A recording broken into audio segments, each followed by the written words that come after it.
The OnePlus Nord, flagship features for less money. That's the sales pitch, and it's one that suggests that the company's going back to its roots. OnePlus first made a name for itself offering major flagship features for hundreds of dollars less than the current flagships from, say, Samsung and Apple. And the company is making quite the big deal about its return to the mid-range smartphone space. And you know what? Some of the specs suggest this phone might be worth the hype. It has a 6.4-inch screen capable of 90Hz refresh rates, as well as 4 rear-facing cameras, and importantly in 2020, 5G. Those are a hell of a lot of flagship bullet points, but for under $500 or $379 in the UK or €399 in the rest of Europe, there are some compromises.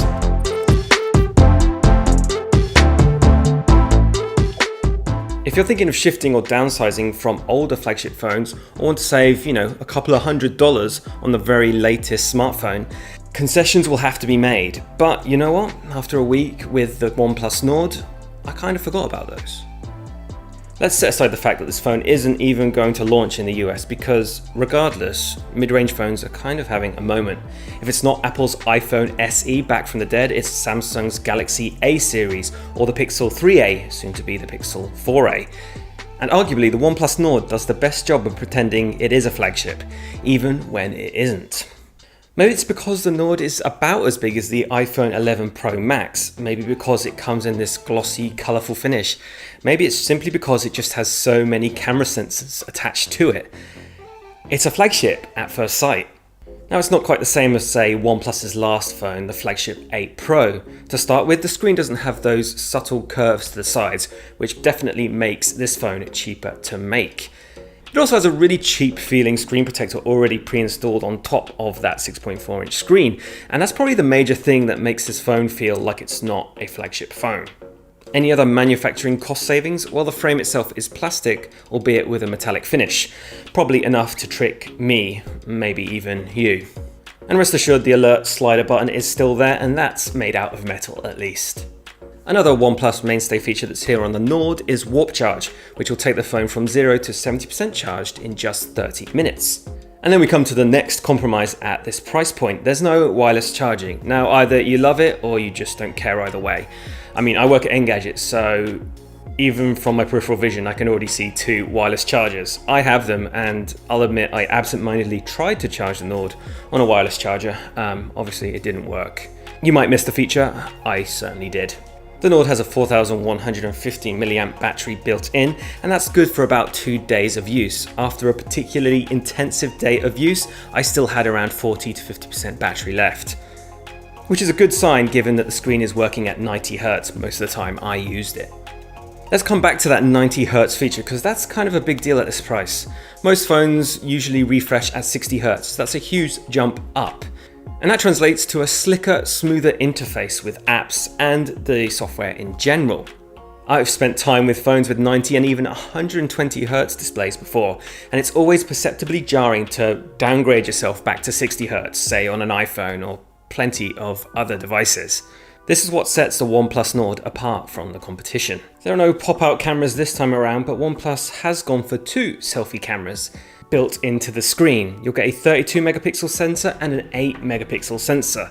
You may have seen a similar setup on recent Samsung phones, and it's another way of the phone intimating that it's a flagship, even when it's not.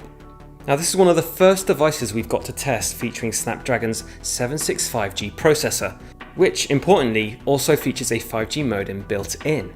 Maybe I was tricked by the 90Hz display, but the phone seemed to run pretty smoothly. For the most part. Games like Fortnite did make the frame rate a little bit choppy, and that was regardless of how strong my Wi-Fi connection was. I also found the Nord struggled with dense web pages that featured perhaps embedded video or other media. But 90% of the time, I didn't feel that the Nord was lacking in any power. And in fact, it had more than enough power for me to play Stadia games without an issue whatsoever. Now, OnePlus has a bit of a reputation for middling smartphone camera performance. Fortunately, that's not really an issue for the OnePlus Nord. More cameras normally mean better results, and that's very much true here. First up, the primary camera, which has a 48 megapixel sensor, an f1.75 lens, and optical image stabilization. That last one's pretty impressive for a mid-range phone. The camera app typically defaults to 12 megapixel stills, which means it drops some of the pixels for clearer, better photography. But you can still use the full 48 megapixel mode if you want to, and if you want all that detail. And because it's such a huge sensor, that offers up a 2x zoom mode, although that's not necessarily class leading. We're playing with 5x zoom in other phones at the moment. Alongside that, there's an 8 megapixel ultra wide angle lens, a 2 megapixel micro camera for God knows what, I still don't get the relevance, and another sensor for depth perception. That'll help with your portrait mode photography. And let's not forget on those front facing cameras, because there's 2 of them that can also handle portrait mode. And the images themselves come out well. It's not going to best the iPhone 11 Pro or Huawei P40 Pro, but you'll be pleasantly surprised at the images you can get at a phone at this price. Even when I shot in darker settings, noise never seemed to get too much out of control, probably thanks to the aforementioned optical image stabilization. That said, I've noticed across the modes, including Nightscape, that the phone does act a little bit too aggressive with yellow tones, trying to intentionally auto white balance things to a lighter, whiter shade than what's naturally occurring.